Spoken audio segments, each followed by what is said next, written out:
Hello friends, this is me Neha and I'm back again on my channel English Stories with Neha to read a short story to you. It's called The Counter and the Coal and it's by Karissa W. So here it goes, a short story called The Counter and the Coal by Karissa W. The story contains sensitive content. Not even magical reindeer who fly are immortal, and Dasher and Dancer and Prancer and Vixen, Comet and Cupid, and Donner and Blitzen were tales of Christmas mornings that had long since come to pass. Rudolph himself lived 17 years, a respectable lifespan for the average captive reindeer. By no means a miracle, unless such a reindeer was among the lucky few to be housed in the stalls of a certain southern toy shop. These reindeer tended to be shorter-lived than most. Every Christmas, you see, a few of Santa's reindeer would fall short of the requirements needed to fly around the globe. This was not a great cumbrance to the mission itself. Santa's mind was as sharp as his belly was round, and he knew that the reindeer who could not last the journey would be dead or close to it once they reached Russia's nose, which looks like that of an elephant seal. Then it would be off to Alaska. Santa's sleigh, short 2 or 3 reindeer, would fly across the Bering Sea as slowly as the petrels. Men on industrial fishing boats would look up, point, and exclaim. Then they'd joke that Christmas would need an extension. It never did. In the interior of Alaska, there lived a man of tremendous money and very little wealth, and the people who knew him had named him the Counter. The Counter lived in a decrepit shack, where he slouched in his desk in front of the hearth, counting and counting the money he'd made off his reindeer the previous years. 43 years to be exact, when the fire burned low so as to make this process difficult. He would grab a piece of wood, toss it into the hearth, and continue his endless counting until he'd come to believe that the money itself was the source of his warmth. But until he could afford to buy such a truth, someone still had to chop the firewood. This someone was a young boy, a child of the tribes who some years ago had been bought with the Counter's money, or rather the threats that tended to accompany it, as sure as the destruction that accompanies a flame. The Counter told him nothing about his heritage, other than the story of how his people burned the money that had sold his very life. They tossed the wadded-up bills, exactly $25, into the flames that cooked their meat. The boy got the sense that his master thought them fools for this. He himself did not. He never received $1 from his master, and it never appeared on his Christmas list. He was nearly afraid of the paper. It held a cruel sort of spirit that could hold a man captive, pretending to be warmth in the grasp of a bluish finger. Instead, he gave worship to the warmth from the firewood, which kept himself and his reindeer alive through the bitterest cold of winter. Only one thing was more precious to him than wood, and that was coal. His master spoke of it often. He screamed of it, actually.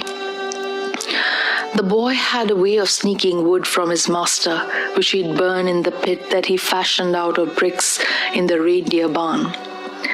This barn was poorly constructed and drafty, and despite their hardy pelts, the reindeer relied on the fires to keep them alive through the wintry nights. The boy lended his own heat as well, snuggled up amongst the bodies in the hay. He loved his reindeer dearly, enough to endure the abuse from his master, who chased him around with a fire poke whenever he caught him stealing wood. "Coal for Christmas," the old man would scream. "Coal for Christmas." The boy could only hope. This year's winter was longer and colder than any he'd lived through before, and their firewood supply was dwindling already. Each day he tried to chop more wood, but his fingers grew numb and the trees were too frozen to hack with his axe's dull blade. He dreamt about coal for Christmases past. Coal did not need to be chopped, split, or hauled. It burned longer and hotter than wood. Coal was the greatest gift a boy could ever hope for. He couldn't wait for Santa to arrive that night.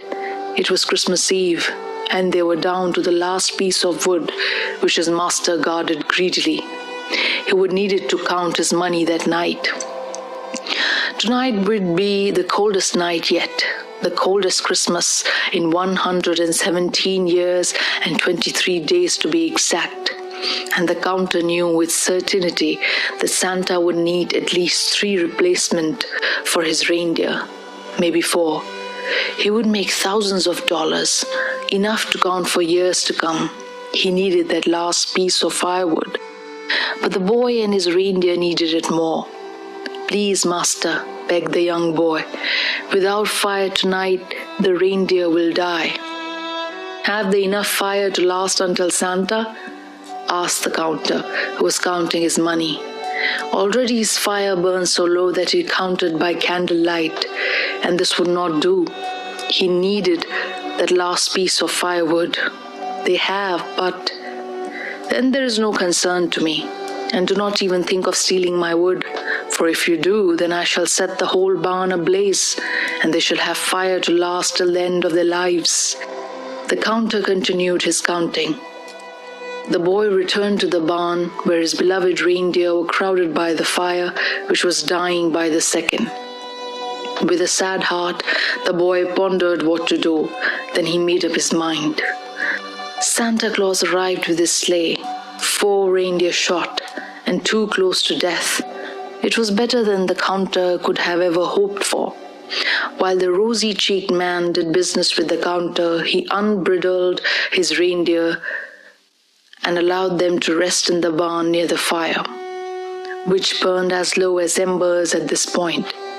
With his great red sack slung over his shoulder, Santa walked to the decrepit shack where the counter stood on the porch, slouched beneath the weight of the cold.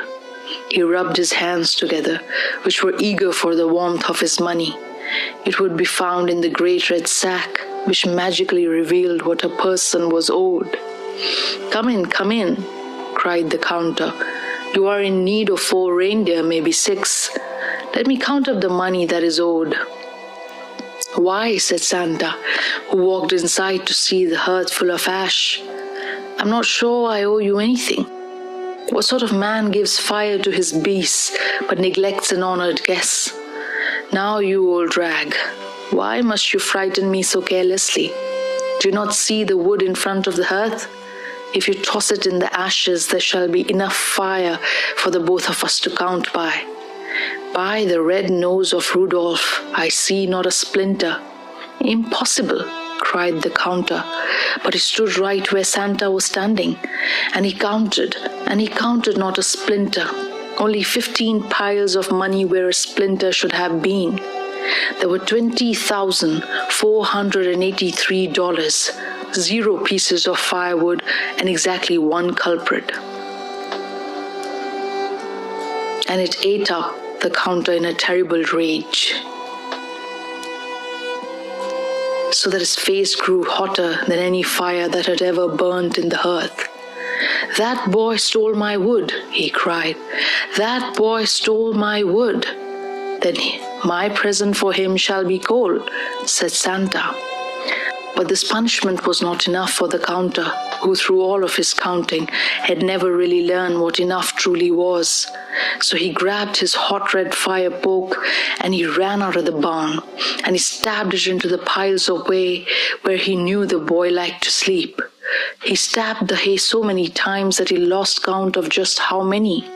But it occurred to him for the first time in his life that it must have been enough, for the barn was all up in flames from the hay that his poke had set fire to, and now he was trapped inside. Then Santa ran into the flaming barn, crying out for his reindeer, and now he was trapped as well. By the time the boy walked out of the woods with his axe in one hand and a bundle of sticks in the other, The barn was reduced to nothing but ashes. How long did it take? Nobody knows. There was no one to count. But there were 25 reindeer for the boys to look after, including Santa's reindeer, who followed him loyally despite being close to death.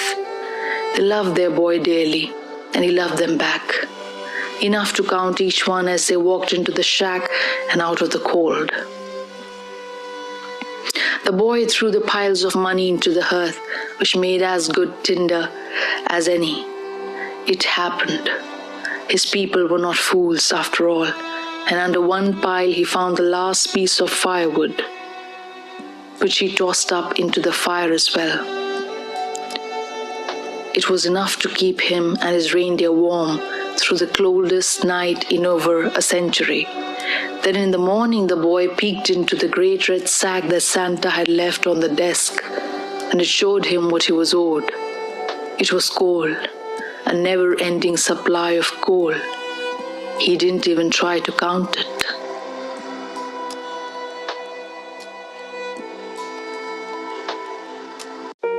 So friends, this was a short story, The Counter and the Coal by Karissa W. Hope you liked it. With this, I would like to wish all my listeners very happy and blessed New Year. May 2025 be a great new year for all of you. And with this, I would like to request you to please comment in the comment section regarding any news story you would want me to read in the upcoming episodes, and I would love to read it to you. Also, it would be great if you like my content, comment, share, and subscribe the channel. So, with this, I'm Neha, signing off for now, promising to meet again in another episode some another time. Till then, take care.